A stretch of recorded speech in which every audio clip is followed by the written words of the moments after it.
Because if it's good, then that means you spent too much time on it. So go ahead and get the first draft done and then go back and fix it. Because otherwise, you're going to be worrying about the small stuff and you will never complete the project. Yeah, it's imperfect action, we call it. Take imperfect action, get it down, get the thoughts on the paper. And even I've been learning lately, I'm really I like everything spelled correctly and all that stuff. Welcome to the Sharpen the Spear podcast, where we help home service pros cut through the noise, sharpen their business tools, and reclaim the profit, freedom, and impact they've been missing. I'm your host, Richard Walsh, Profit Freedom Coach, and I'm here to help you stop grinding and start growing. Let's sharpen the spear. And we are back on STS Sharpen the Spear podcast with another incredible guest. I have got Kevin Dunlap with us today. And as always, no one knows Kevin better than Kevin. So Kevin, backstory, bring us up to speed, and we'll get into the conversation. Well, as you said, my name is Kevin Dunlap. I just moved to Raleigh, North Carolina a little more than 3 years ago. And for 18 years, I lived in Las Vegas, which is, as separate as living in the desert to living in the forest. But about me, I've got an extremely varied background, and I use that varied background in all aspects of my life.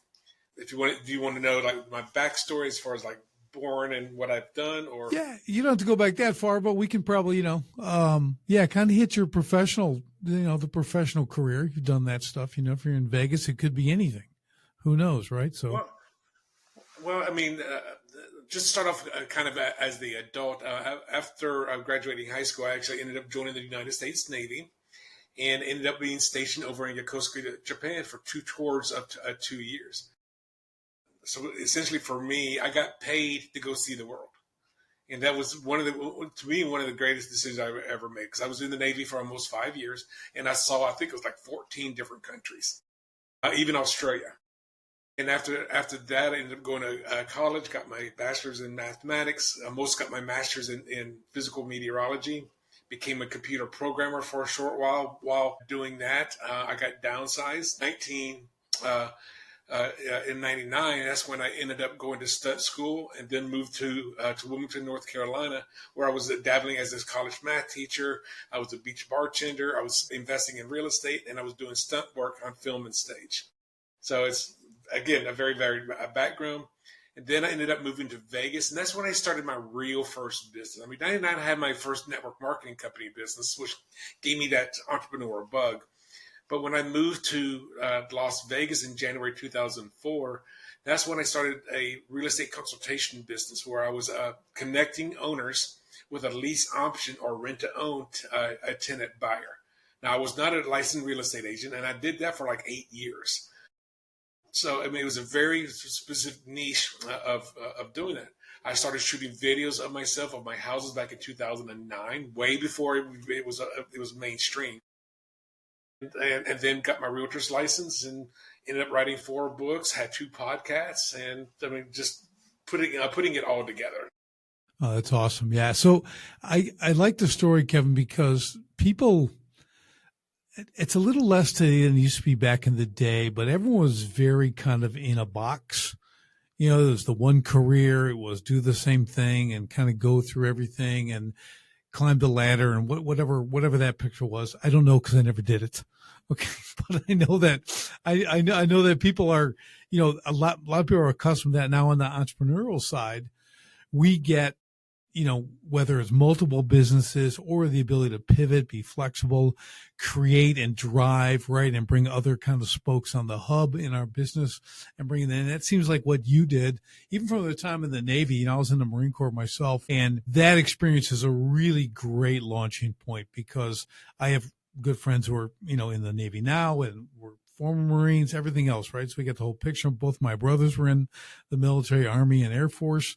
But what you see the capability from that, I like to call that a great launching pad, because it's an overall experience. There's, no matter what your level, you're taught leadership, right? You understand a chain of command, right? You understand structure. So you start to get that. And for me, that's a really good rudimentary building foundation for whatever you're going to do going forward, and especially entrepreneurship. And as you go, again, you can bounce around, you can do different things. And I'm of the belief there's nothing wrong with that. Okay. Some people, again, everyone's got their opinion, but if you're absorbing skills and you're implementing that stuff and it leads into the next things, right? So you've stacked skills, you don't throw them away, right? This is all stuff we're building on. So again, I like the varied stuff. And it did stuff for 8 years at a time. Okay. That's, I did my first business for about 20. And then, I had to start over again, but I kind of get it. You know what I mean? So talk to us about the podcast, the book, things like that. So let's kind of get into that a little bit, because what really drove those few things to get you going in that? But the first podcast was called Life's Little Lessons, and that came out in 2016. Neither of my podcasts are available at the moment. I've taken them both down. But in 2016, I was wanting to promote my second book, which is called Designing Your Own Destiny.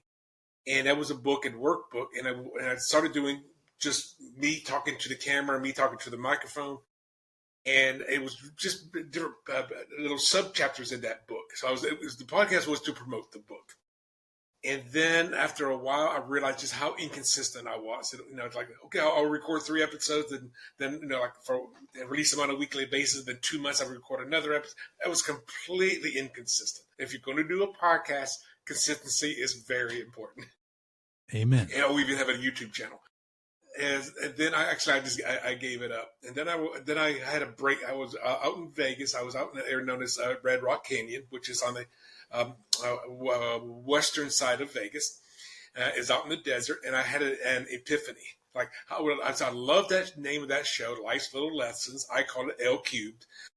And I was like, how can I get a show going again? And I had, like I said, an epiphany. And it's like 2 epiphanies. And it was like, well, number one, I really like the show. Like, how do I keep this thing going? Oh my gosh, season 2. So like any TV show or whatever, they have seasons. It's just like this is so elementary. It was incredible. And then I thought, like, well, how do I do consistency?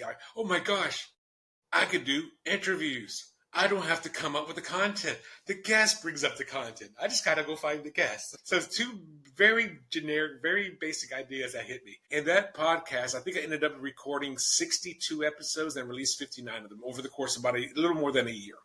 I remember February and March of 2018, and this is before AI technology and all of that was going, is that I would actually, instead of doing 1 a week, I was doing 2 a week. So I ended up, and back then doing a podcast is a lot of editing. Just to download and upload to YouTube or to whichever hosting platform that you're using takes a lot of time. So 1 hour show, 45 minutes to 1 hour show took me about 6 to 7 hours per episode. Just on all the back end. So this is before transcriptions. It was this is 17 and 18. And that podcast, after interviewing about 30 some odd people, I started to go international. So I had a friend of mine a friend of mine. She's up in Canada. I didn't really count her, but I had another friend on the show that was in Australia.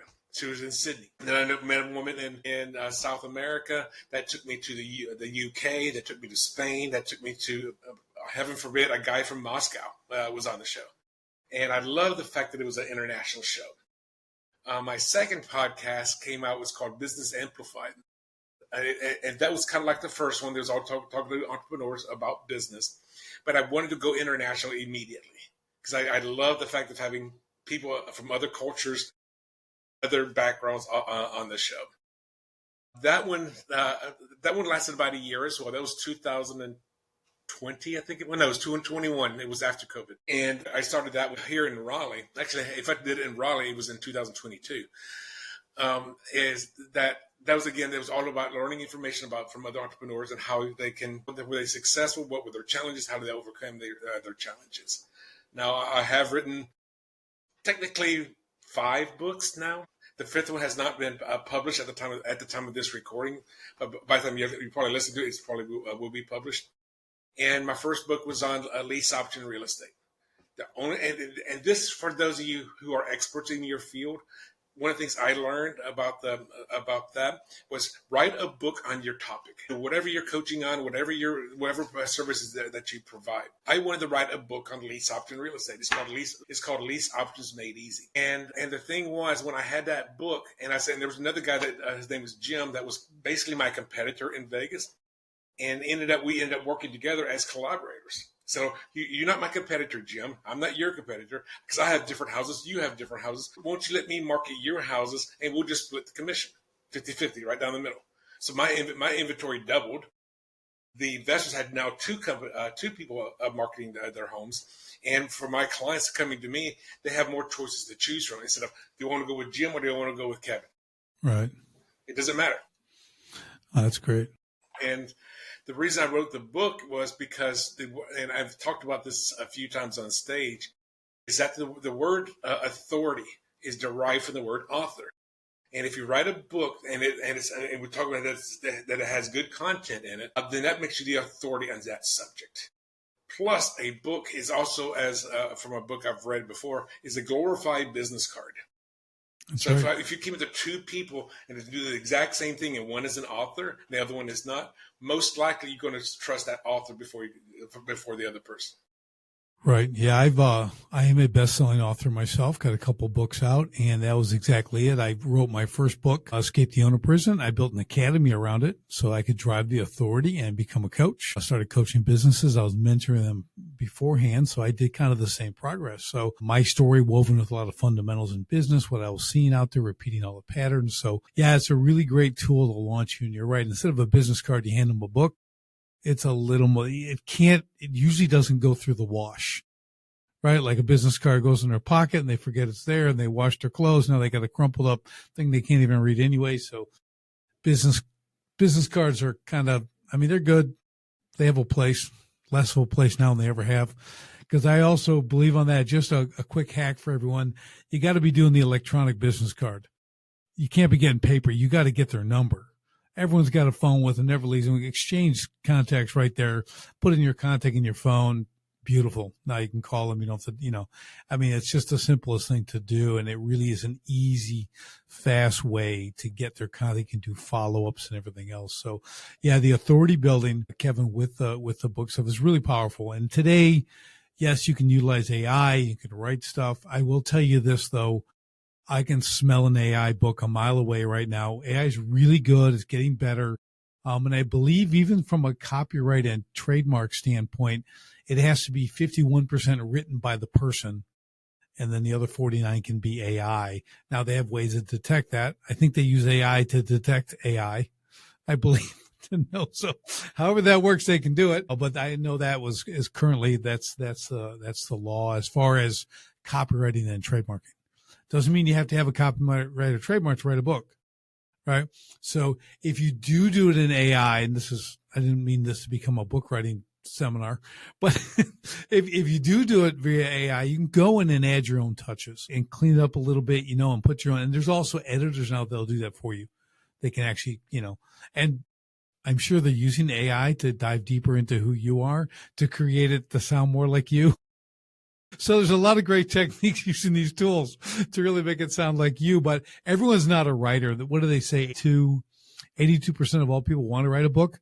2% actually do. Okay. So, and I run a lot of other authors right now because I'm releasing a science fiction series right now. So it's just completely turnaround from all the nonfiction books that I've written. And a lot of people, and I've come across, because I'm around 40 other authors that are in the science fiction fantasy arena. And a lot of them are writing the book, and they never even finish the first draft. They're like, you got to write that first draft, finish that thing. It doesn't matter how good or how bad. Hopefully it's bad. I mean, two kudos up or two thumbs up if it's bad. Because if it's good, then that means you spent too much time on it. So go ahead and get the first draft done and then go back and fix it. Because otherwise, you're going to be worrying about the small stuff and you will never complete the project. Yeah, it's imperfect action, we call it. Take imperfect action, get it down, get the thoughts on the paper. And even I've been learning lately, I'm really I like everything spelled correctly and all that stuff. If that little red squiggly line comes underneath my word, I go back immediately and fix it. I don't know. I got some some school issues from a child. But if you can just roll through all that and not even worry about that kind of stuff, you can write even faster.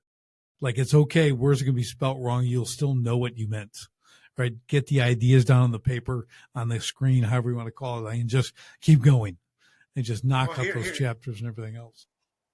And here's the thing for me, when I was writing my science fiction book, which is called A Demon's Rebellion, I'm on my 11th draft by the time I'm uploading it to the print-on-demand sites. Now, most of my books are between the 4th and 6th drafts, but for this one here, it's like, because the 10th and 11th draft, I would just talk about headers and subheaders and commas and that. And that, of course, I want the final perfect version.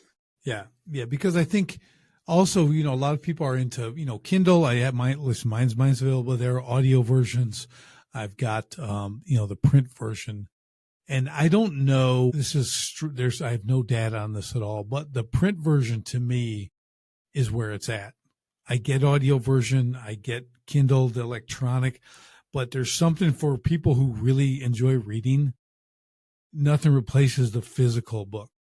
The turning of the pages, right? The highlighting it in a page with a highlighter. Because I love the highlight and stuff, right? Yeah. All that stuff is like, that's what I want to see, right? I mean, there's books where I judge it by how much I highlight. Like I go through it and I look back, I go, man, this was loaded. Like there's stuff, and there's some like, well, there's my 3 highlights in 150 pages. Okay. That's not much. I got something, but I didn't get a lot, but that's the way it goes. And so I really love the actual physical book because it also can't be deleted or taken or disappear or whatever. I've got the actual copy to be read and handed down or whatever. So big fan of the actual written book. Same here. I like the tactile feeling of it.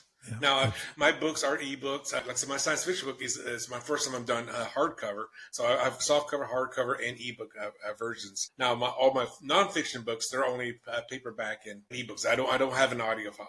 But now, with the AI technology out there now, you can read like 11labs.io, upload my voice to it, go through sentences and stuff like that, and then 11 Labs can then convert your PDF file per chapter into an audio file without you having to go and reread the whole book.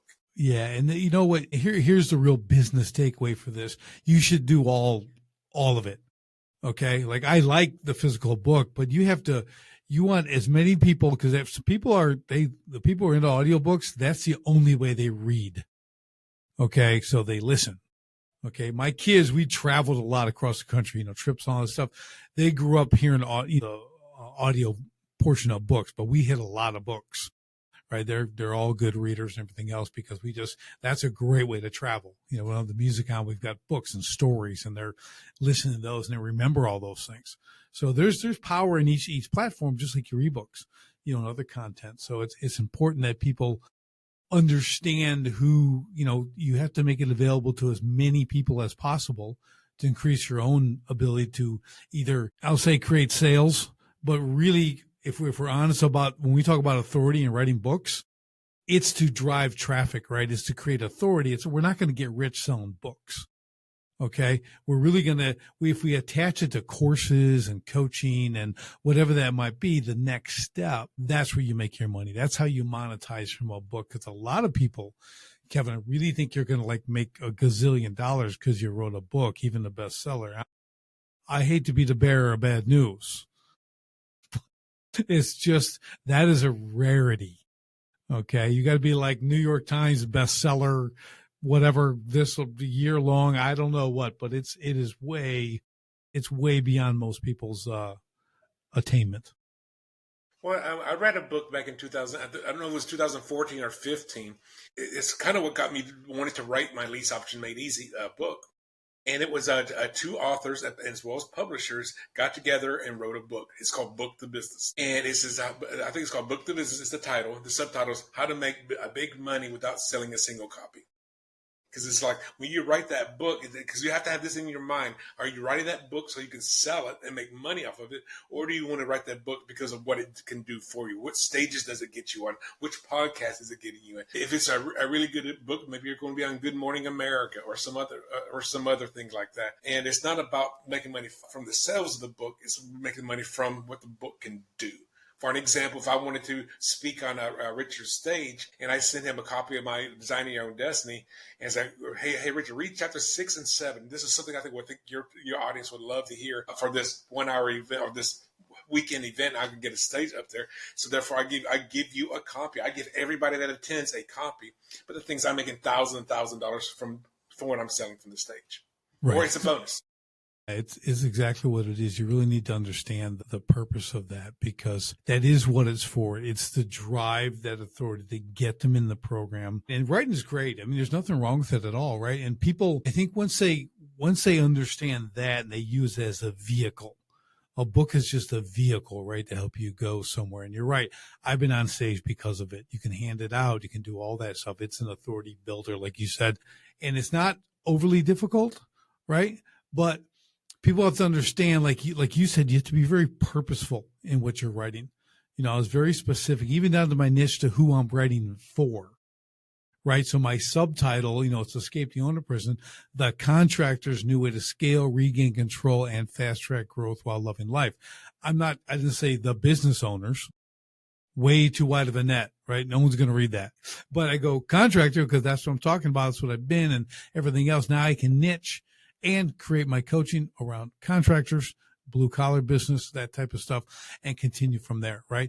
Ebooks, other content stuff I put out, videos I put out, my podcast becomes that what we're on here. I had another one called Escape the Owner Prison Podcast, did 115 episodes. I started that in 2020, 115 episodes, 1 hour episodes with guests. That was great. A lot of fun. Met some incredible people. Again, you get to talk to some amazing people. I had everything from NBA coaches to Navy SEALs. Business bestsellers, and it was just a lot of fun, but it drove people to my academy, right? Because my book, just like this, does something similar, right? So podcasts are awesome. They're great. They're great add-ons to a book.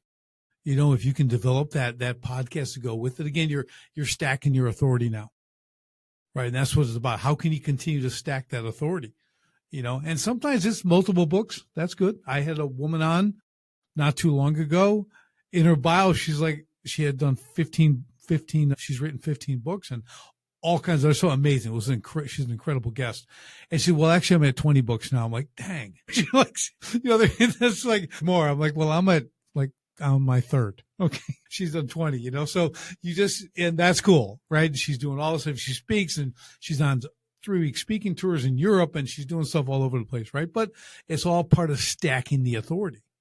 Just like you're doing, you know, once you get this, and if it's real estate, hey, you know real estate better than I do, but there's a million ways to make money in real estate. Okay. A lot of ways to do that. And it's really cool.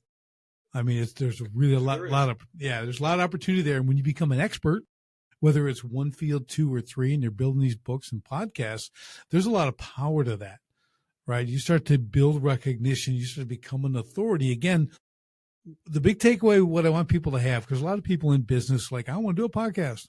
And like you, I did too. My first one was 2013. I had a gym and me and a trainer, he's like, dude, we should do a podcast. I said, I'd love it. Let's do it. So it was so much work, like you were saying. I mean, just the equipment we had to use. They have multiple I'm like, this is horrible. I'm like, this is way too much. Dude, I make so much more money off training people. This isn't like this. No, this was fun. We had some fun episodes, but I'm not sticking with this. And then it was another 7 years before I did it again. But now, today, like you said, Kevin, wow, is the technology amazing for podcasting. It's super simple. But here's that, just like the book thing with only 2% doing it, most people don't get past 3 episodes. There's 5 million podcasts out there. There's about 1 million that are kind of active. Out of 5, I mean, 4 million people started something and just quit, right? So there's a whole other here's the thing animal. about that, when you said that they only did 3 episodes, like, you should have 3 episodes in the can before you even launch it. I had 50 before I did this one. Okay, so I'm like, oh, that's a lot. That's a year's worth if I do 1 a week. I better release 3 a week, and I've been on 3 weeks since. But I got to slow down. I got to tell you. But yeah, you're right.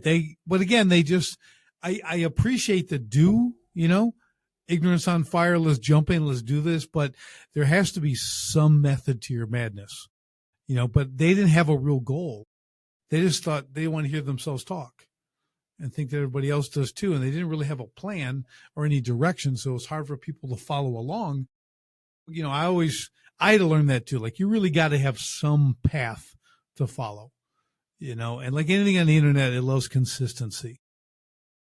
Consistency, if you're doing once a week and it's every week, that starts to build the algorithm and whatever, but that's really where it's at. Well, in today's technology, I mean, with AI out there, I mean, when I launched my second show, ChatGPT was already on the radar, and I was using ChatGPT for my podcast, and it saved me hours of time, because I would actually record the show like this one is being recorded. I would upload it secretly if I did not use Fathom to do the transcript. I would go to YouTube. I believe it's called a Glean, which is they would transcribe any YouTube video into a transcription. And a 1 hour show took maybe 2 seconds to transcribe the entire show. And then I used the transcription to ChatGPT to say, hey, give me a summary of this show. And so it would give me a 3-paragraph summary. It gave me all of that stuff. Like, I just saved so much time. Well, you know what else, Kevin? What I've been doing too. After you get all these recordings, you don't understand that's all content. And just like you said, this all transcribes it. Like, I get done, same thing. It's all fully transcribed. Okay, you've got all the audio, you got the different tracks. It creates clips. It'll create all the clips for you. You can, focus on the speaker or both or auto or just me or whatever. And like, you can create courses out of that. Like, you can start like ChatGPT and stuff like that. People don't get, because it's still early in the grand scheme of things with that. But you start plugging that stuff in, and you have these great conversations, and you're learning and you're sharing, and you can start using that stuff and creating with it. It has a long shelf life, is what I'm saying. It's not a 1 hour interview and like, oh, well, that's that. No, that thing has a long shelf life. You can pull pieces from that. You can create other things. You can build seminars around it, 1-day things. You can do lives with it. I mean, you can go on and on and on with this stuff. And let's say you get 100 in the bank, 200 in the bank, right, of these episodes. Wow. And I can in like 2 minutes, I can create 12 video clips, right, focusing me or the speaker. And done again, take those and load them up, right? Put them in the same thing and transcribe those and just share them out as video. So like, it never ends. So I've got over 1,000 clips. Okay. I have over 1,000 clips of me on podcast, and I'd have the same for the guests. I mean, they get 10 each, but I've got over 100 already. So I've got over 1,000 clips. I mean, we're back in the day, I know you didn't to create that kind of content. Oh my gosh. Like, you'd literally be pen to paper, fingers on keys, right? That kind of thing. And it's one of the great advancements of the world, I think, to me. It's just for productivity and, and just to be able to get more out there faster. You can really compress a lot of time if you utilize these tools to build your authority, build your brand, get content out there, right? That's the big takeaway here. Like, you guys got to understand, like, you want to go talk on a podcast. Okay, that's all good. But again, we'll go back to what we said, right? You need purpose. Why? Just because you want to talk to people? Like, it doesn't benefit you. It doesn't benefit your guest. It really doesn't, right? You're not going to have any listeners because you don't have any purpose. So they might find you by accident and listen once, go, I'll never come back I'll never get that hour back, right? So we just got to think about that. I always want to bring this back to the business aspect. We have to be very intentional in what we do. Right? We just can't be burning up things because, podcasting can be a hobby. As we all know, hobbies cost money. They don't make money. They can cost money. And if you treat this like a hobby, it's just going to cost you money. And if you're okay with that, great. Understand that's your hobby. But don't be crying when you don't make any money or drive any traffic or get anyone in a program or sell any content. Right, Kevin? Absolutely. 100%. My rant is over. Now, really good stuff. So let's move. Let's shift gears here for a second. Kind of go into, give us another, you did 8 years. Now was that in Vegas or in North Carolina where you did the 8 years in the, Actually, 16 years. 8 years as a real estate consultant and then 8 additional years as a realtor. Oh, I gotcha. You did the actual realtor thing? Yeah, well, Okay. because I was focusing only on lease option, which means that I was only focusing on investors, which is fine. I mean, I love working with Right, right, investors. I right. prefer working with investors, but I was only dealing with a tenant buyer, which means I was only focused on people who could not get a loan either because of job history or because of bad credit. So I was turning when I was in 2000. When did I get my license? 2012. In 2011, I did my best year ever was in 2011 during the housing crunch, and I was realizing I was constantly turning people away. I go, why are you using me? I've got 12 or 15 houses to choose from. There's 10,000 houses on the MLS. You qualify for a loan. Why do you need, so let me turn you away? I couldn't help you. Or somebody says, hey, I got bad credit and I have no money. I go, okay, so I can't help you because on a lease option, you have this thing called an option payment. It's going to be about 3% to 5% of the price of the home. So you have no money. So I got to turn you away to a realtor who will put you to the home just for rent. So I was constantly turning people away.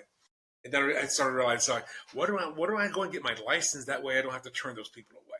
I will still do my lease option consultation business, but then I can now I work with people that could actually either just find a rental property or could actually purchase.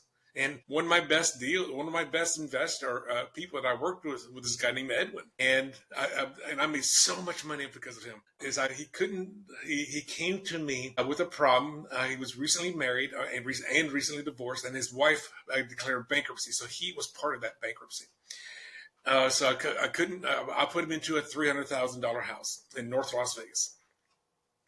And then a few years later, he said, "Hey, I want to go and buy this house, and I just got my license. Well, let me help you buy that house." So I had him buy the house, and then after that, he moved out and wanted to do another house, even though he could qualify for a loan for say $300,000. He wanted a bigger house. His business was becoming more successful, so I did a lease option, put him into a $500,000 house. And then I put his house up for a lease option I got a tenant buyer for the house, which did not buy. And then therefore I helped him sell that house. And then he moved into another house, $1 million house, and I put a lease option tenant into that house. So, I mean, ended up doing, I think, 8 transactions with him. Nice. So yeah, that kind of stuff's great. I could have only done one because I didn't get my license. Right.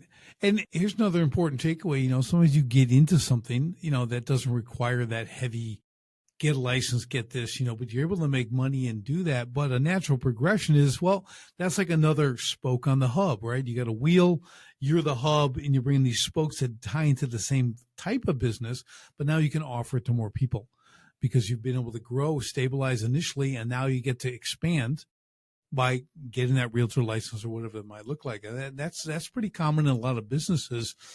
But it takes the initial business to be humming along.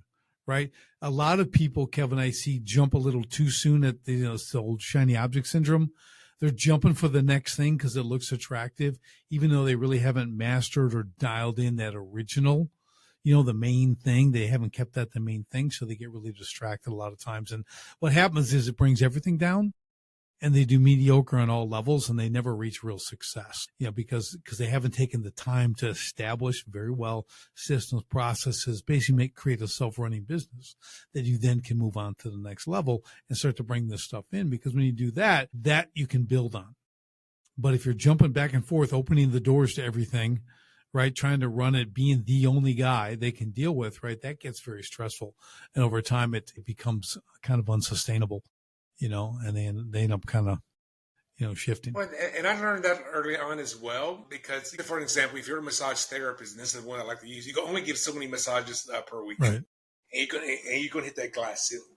But you have to look at your business as if it was a business. So back in 2010 and 11, I ended up having some of my friends shoot videos of the houses. I had some of my people say, "Hey, I want to go advertise this home on the lease option, and then go and find a tenant buyer for that." So I did start taking on some 1099 private contractors. So, and I probably did 15 or so deals. That was through other people's. Basically, I take it over for me. So if when you're looking at your business or building your business, is how can you duplicate yourself? That's it. It's always about leverage. Whether you're, I was a fitness trainer, right? I owned a gym. Well, I'm not going to train people all day. I'm going to do a boot camp style training. We're going to get, I can have 30 people at a time, put them in 4-person squads. I can have trainers. I can do all that. I don't need to do any of this. I need to have the facility here. Or at the training programs, I do all that kind of stuff. And that was really great. That's a scalable model that doesn't cause me to be in the gym 12, 14 hours a day, for different classes. And I love your example because I was also the student of somebody like that. Back in 2010, I weighed 240 pounds. And I had a goal starting in May of 2010 that in the next 90 days, 90 or so days, I'm going to lose 70 pounds. That's a goal. Over the course of 90 days. And I lost 60, went from 240 to 180. 170 would have been too unrealistic, anyway.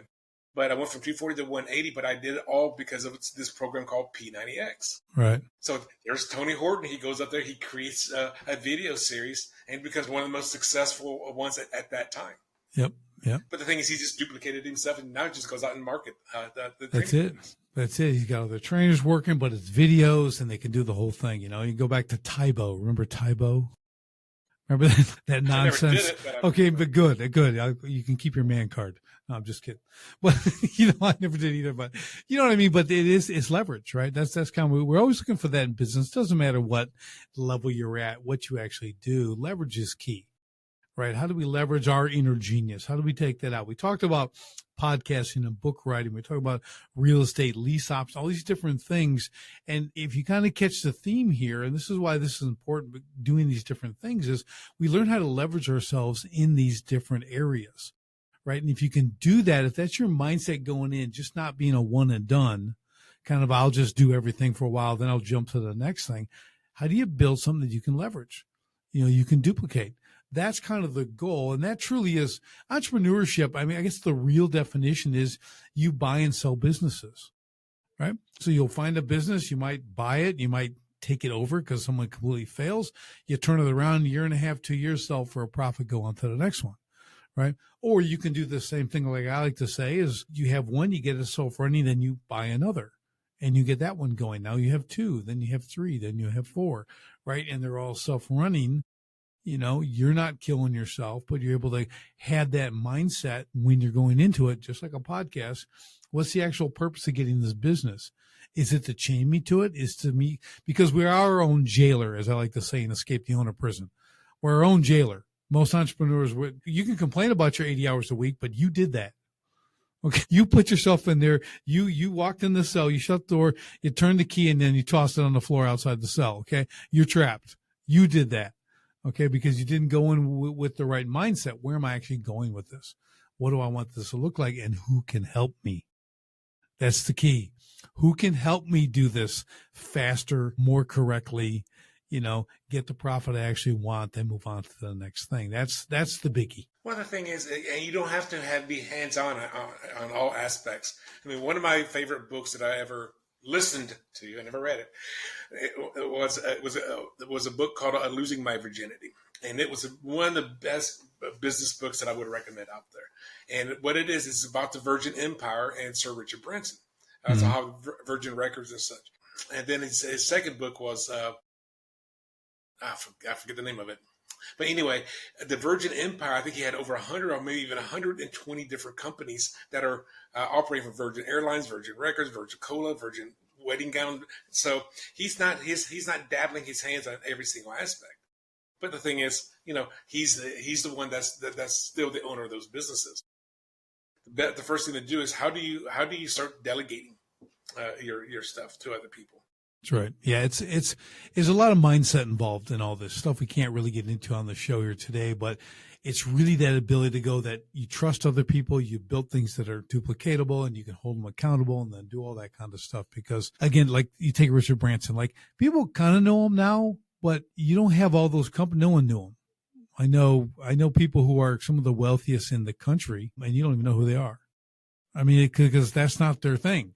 Their thing isn't about fame. Their thing's about business, and they're really good at it. Like they're worth billions, okay, with the B. And they do that because this is what they do, and they understand the process. And you watch them just keep creating what I call the circle, where their money just keeps going in the circle. It goes out and makes more in this company they own, then goes to that company they own, and then this part of the company does the rest of that work. And it all keeps going in a circle with them being in, in the receiving spot, right? So they leverage their different companies that all feed back to one place. That's amazing. And now all of a sudden they have a net worth of $30 billion. Okay. They're all over the way. And you don't even know you're in their place that you would know them if they're sitting next to you, right? Because that's not their thing. It's really impressive. And those are the people I follow. Like I want those people, who are building their business. The last thing they want is the fame. I always tell my kids, you want the fortune, not the fame. Okay. Fame and fortune is cool. You can have the fame. I'll take the fortune. Okay. Cause I can't work that hard to maintain fame. Okay. That is way too much work. Okay. I don't want any part of that life. Okay. At all. I want to wear the same thing every day. I don't want to be a slave to fashion. Okay. I want to go in a t-shirt and my shorts and go work and make a ton of dough. You know what I mean? Like, that's where I'm at. So you have to pick your path, right? That's kind of what we got to do. Awesome. Well, Kevin, this has been a great off the cuff discussion here. Neither one of us planned any of this, but man, we took it somewhere. This has been really good. Sure did. Yeah, I appreciate it. So I know the audience is getting a lot from this. Again, you're going to get these nuggets, you guys. When you listen, there's always something we can pull. I mean, the best learners, Kevin, myself, all these other people, when we're out there, we're always pulling something for what we're listening to, because I never waste my time listening. If you got one thing or two things from this episode, is worth it. Go now go apply it. That's the key. You get these nuggets, you got to put them into play. If you don't put them into play, now you're burning up time. If you read my book and you put it back on the shelf and don't implement anything, well, you're just a learner. Okay. You're not applying anything you learn. You got a bunch of paperweights now. They're called books. Okay. You got to highlight them bad boys, go apply that stuff, and that's what it's all about. So Kevin, if people want to follow you, get your books, kind of see what's going on, get your help and things they need, where do they need to go? And the best way to go would be to go to just contact me. I've got several different emails and websites, but probably the best one to go through right now is Kevin at kevinadunlap.com. Again, that's Kevin, just Kevin at kevinadunlap.com. Now, all of my nonfiction books you can find on Amazon, and they're going to be on other platforms as well. And I always go by Kevin A. Dunlap. The reason being is if you just Google Kevin Dunlap or Kevin Wayne Dunlap, the Kevin Wayne Dunlap is known in the book known as Murderopedia. So I do not want to be confused with that. Gotcha. Kevin A. Dunlap. Don't forget, that is where it's at. All right. Well, Kevin, thank you for your time today. This has been fantastic. We appreciate it. And for everybody else, we'll see you on the next STS podcast. Thanks for tuning in to Sharpen the Spear podcast. If today's episode helped you think sharper, act smarter, or see new profit potential, do me a favor. Share it with a fellow home service owner and leave a quick review. Ready to find the profit hiding in your business? Head to sharpenthespearcoaching.com and book your free profit discovery call today. And until next time, keep sharpening.